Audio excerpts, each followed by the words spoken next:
4500 வாக்காளர்கள் கொளத்தூரில் இருக்கிறாங்கன்னு அம்மா நிர்மலா சீதாராமன் சொல்கிறாங்க. இப்போ 4500 போலி வாக்காளர் வாக்கு செலுத்தி தான் வென்றிருக்கேன். நீங்கள் அதனால் நீங்கள் உங்கள் வெற்றி செல்லாதுன்னு சொல்ல தயாராக இருக்கீங்களா? ஒருவேளை போகும்போது தம்பி விஜய் படம் இருக்குன்னா இவன் நமக்கு இல்லையா ஓட்டு தூக்கி விட்டு போயிட்டானா என்ன? அவர் முடிவு பண்ணிட்டாரு, தமிழைங்க சோத்துக்கு செத்த வயலுக சோறை போடலாம், ஏதாவது கை காசுக்கு சாராயம் இளவுக்கு ஒரு 1000 ரூபாய் கொடுத்தா போதும், வாக்கை வாங்கி வென்றலான்னு நினைக்கிறேன். 17ஆம் தேதி பீகார் தேர்தல் வெற்றிக்கு எஸ்ஐஆர் தான் காரணம்னு சொல்லி சொல்றாங்க. நானும் அதான் நினைக்கிறேன். அது ஒரு பெரிய காரணமாக இருக்க வாய்ப்பு இருக்குது. ஏன்னா அதை ராகுல் திரும்ப திரும்ப சொல்கிறாரு 60-70 லட்சம் வாக்கை இது பண்ணிட்டாங்கன்னு. எனக்கு என்ன ஆச்சோன்னா, இப்போது பீகாரில் எங்கள் அப்பா அம்மாவுக்கு வாக்குரிமை இருந்தால் இங்கே எடுத்துக்கலாங்கிறீங்க. ஆனால் எனக்கு 13 கேள்விகளை கேட்குறீங்க. இந்த 13 இதை பூர்த்தி செஞ்சு கொடுக்கணுங்கிறீங்க. இப்போ என் அம்மா எங்கள் ஊரில் இருக்கா, எங்கள் அப்பா இல்லை, இறந்துட்டார். நான் எங்கள் அப்பாவோட இறப்பு சான்றிதழ் வச்சுருக்கேன்ல, ஒரு வாக்கை நீக்கி விட வேண்டியது என்ன? இதுக்கு சிறப்பு வாக்காளர் திருத்தன்னு போலி வாக்காளர் இருக்கிறாங்கன்னு பேசுகிறீங்க. எப்போ கண்டுபிடிச்சிய? நேற்று தான் போலி வாக்காளர் வந்திருக்கானா? சரி, நம்ம எல்லாரும் இப்படி பேசுவோம். ஒரு வாக்காளரில் ஒரு திருத்தம் கொண்டு வரணும்னா ஒரு வருஷமாக என்ன பண்ணிட்டு இருந்த? ஒரு ஆண்டு இருக்கும்போது இந்த வேலையை ஆரம்பித்து இதெல்லாம் சரி பண்ணிவிட்டு சரி வெளியிட்டு உங்கள் வாக்கு விடுபட்டு இருந்துச்சுன்னா மறுபடியும் உங்கள் வாக்கை பதிவு செய்கிறதுக்கு விண்ணப்பிங்க அப்படின்னு ஒரு கால அளவு கொடுக்கணும்ல. நீ இப்போ நவம்பர் ஆயிடுச்சு, டிசம்பர், ஜனவரி, பிப்ரவரியில் வாக்கு தேர்தலை அறிவிச்சிருவேன். பிப்ரவரி 7ஆம் தேதி தான் அந்த வாக்காளரை சரி பார்த்துட்டு வெளியிடுவோன்ற. ஒரு வேளை என் வாக்கு விடுபட்டு போச்சுன்னா நான் வாக்கை மறுபடியும் புதுப்பிச்சு என் வாக்கு உரிமையை பெறுறதுக்குள்ளே தேர்தல் வந்துடும். அப்போ உனக்கு சேர்த்தா தானே? இவ்வளோ நாள் என்ன பண்ணிட்டு இருந்த? என்ன பண்ணிட்டு இருந்த?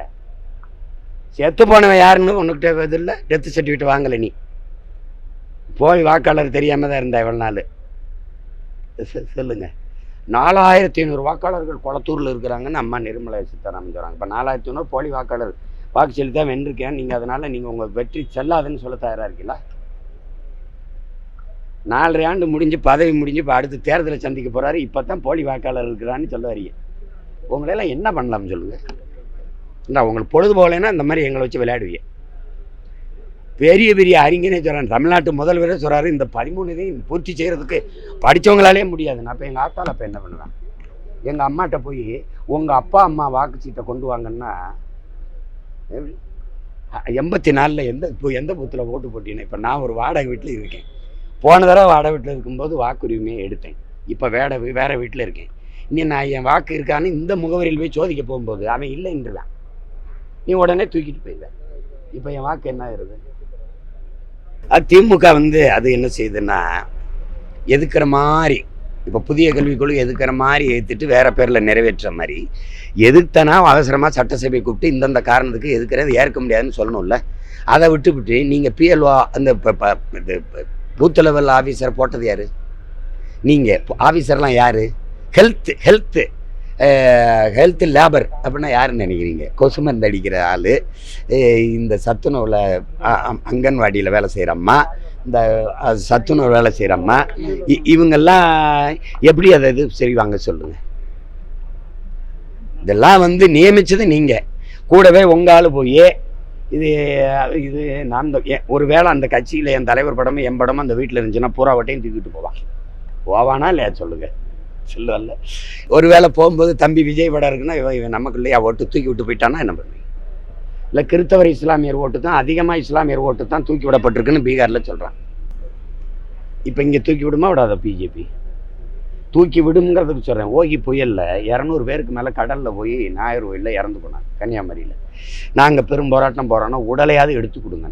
அப்போது இந்த விண்ணூர்தியில் சரசரன்னு வித்த காட்டுச்சுல்ல இந்த ஒரு இதில், அது மாதிரி எத்தனை விண்ணூர்தி வச்சுருக்குது, எவ்வளவு போர்க்கப்பல் வச்சுருக்குது, எடுத்துக்கிட்டு வந்து இந்த உடலே அது கொடுக்கலாம்ல. சனம் கேட்டுச்சு, செத்து போயிட்டான் பிள்ளைய அடக்கமாவது பண்ணிக்கிறோம்னு தரலை. ஆனால் அவ்வளவும் கிறிஸ்தவ மீனவன்ட்டு இந்த தேர்தலை நமக்கு ஓட்டு போட மாட்டான்ட்டு 40,000 வாக்காளரை தூக்கி விட்டுச்சா இல்லையா சொல்லுங்க? அதே மாதிரி வேலையை செய்யும். நீங்கள் வேணா பாருங்க, செய்யும்.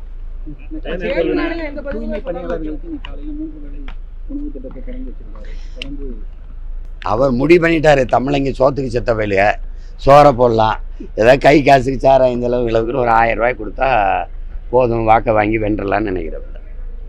எப்படி இருக்கு பாருங்க. 3 வேளை சோறை போட்டு சரி பண்ணுறவங்க. ஆனால் வேலை யாருக்கு தெரியுமா? முதலாளிக்கு வேலை செய்யணும். நான் முதலாளிக்கு வேலை செய்வேன், என் உழைப்பை சுரண்டி அவன் லாபத்தை குவிப்பான். நீ வந்து கான்ட்ராக்ட் ஒப்பந்தம் அவனுக்கு கொடுத்துட்ற, 270 கோடி அவனுக்கு கொடுத்துட்ற.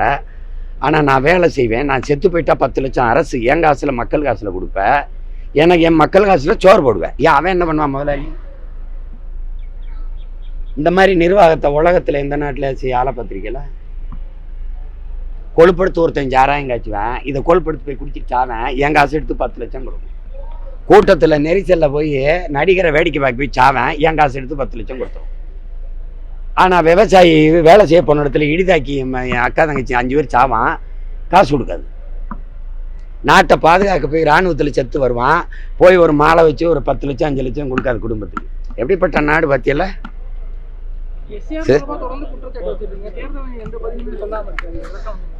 தேர்தல் ஆணையம் எப்படி சொல்லும்? தேர்தல் ஆணையம் யாருக்கு வேலை செய்யும்? தேர்தல் ஆணைய அதிகாரிகளை நியமிச்சதாரு, அப்புறம் யாருக்கு வேலை செய்யும்? இதெல்லாம் தெரிஞ்சுக்கிட்டு அண்ணன் ஒரு கேள்வியை கேட்கிறதா சொல்லுங்க.